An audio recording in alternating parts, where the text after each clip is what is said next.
Hi there, and welcome to Magic.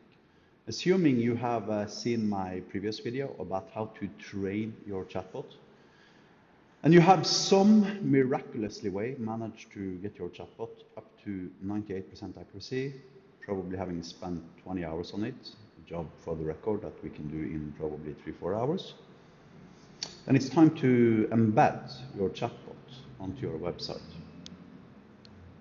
Yet again, this is one of those videos I really don't want to create, because every time I tell people how to do something, there's going to be 278 people not following my instructions, messing everything up.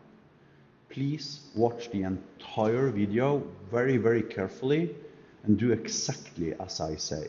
If you don't, you might risk being blocked by OpenAI and ChatGPT.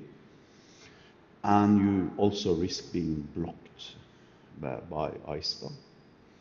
So anyways, with that out of the way, watch this video very, very carefully yet again. You have your model. I'm just going to create an example model. I'm going to call it foo, in lack of a better name. And I'm just going to filter on it. And then I'm going to just like import docs.aista.com. I'm just going to do like 2 pages just for the kicks of it, and there we go. And it's probably now already done, I presume. Foo, let's have a look. Here we have 11 training snippets, right? Then you have vectorized your model, and it's time to embed, right? Okay, you click embed here. Then you give it a title. This becomes the title of your chatbot. Ask us about hyperlambda, right?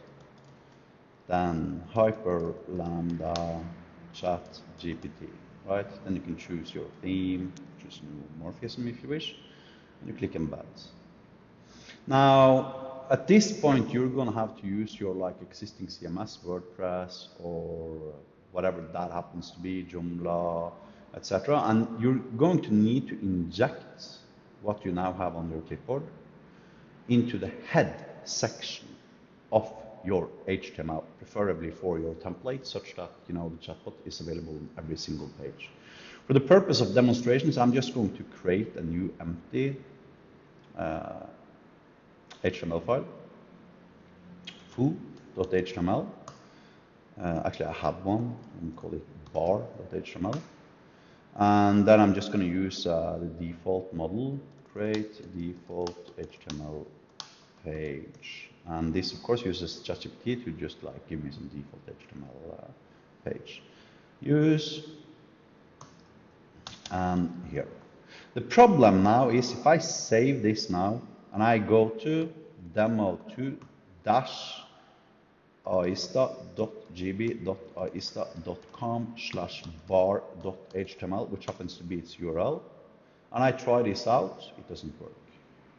Anything, question mark, becomes red. So why does it become red?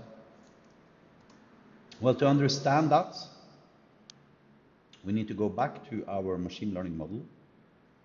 I'm going to open it in a different browser tab, and then we're going to have to click configure on it. And then we're going to have to click advanced. And as you can see here, it's got a recaptcha value of 0.3. This is the part I don't want to show you, so please don't do this for more than like 10 minutes tops, just to test. I'm going to set it down to 0. I'm going to save it. And then explain AISTA, question mark. All of a sudden it's working.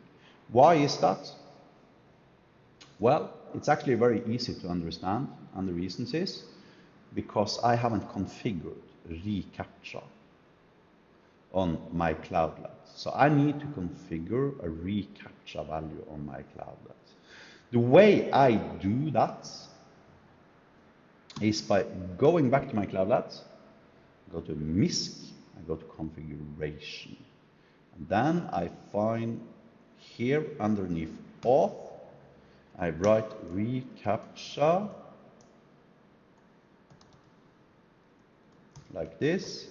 There's going to be an example snippet for applying your recaptcha key. in the description of this YouTube video, then I apply the site-key, whatever your site key happens to be, and then I provide a secret.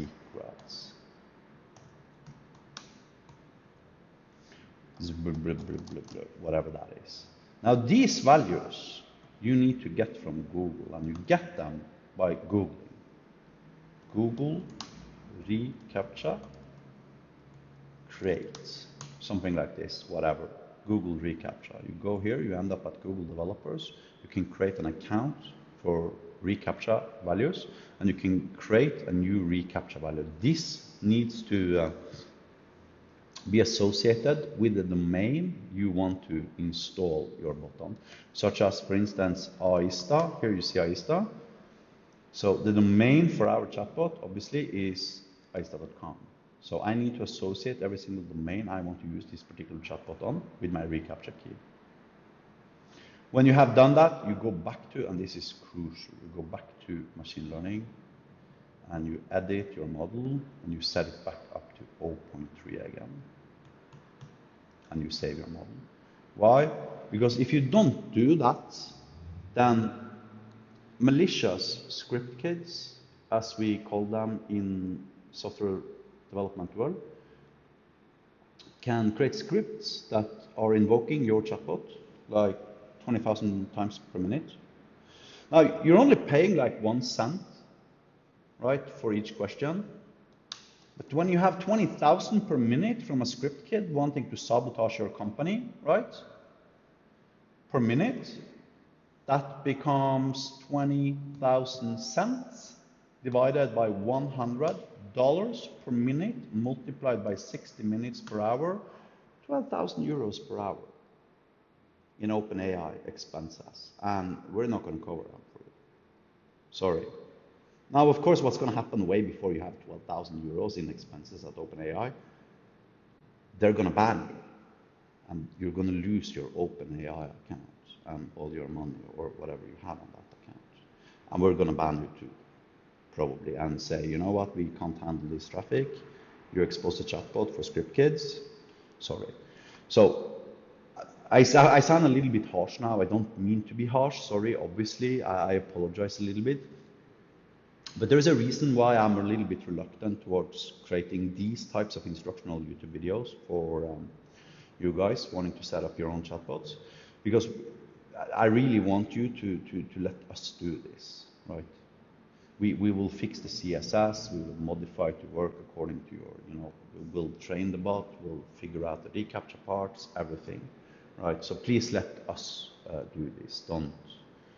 Unless you are absolutely certain about that you are capable of pulling it off and you follow my instructions very, very carefully. If you do that, then you can manage to create a chatbot that has 98% accuracy and that has very, very strong security that is impossible to brute force, etc., etc. So anyways, that was how to embed your bot onto your web page. Thank you for watching. Have a nice day.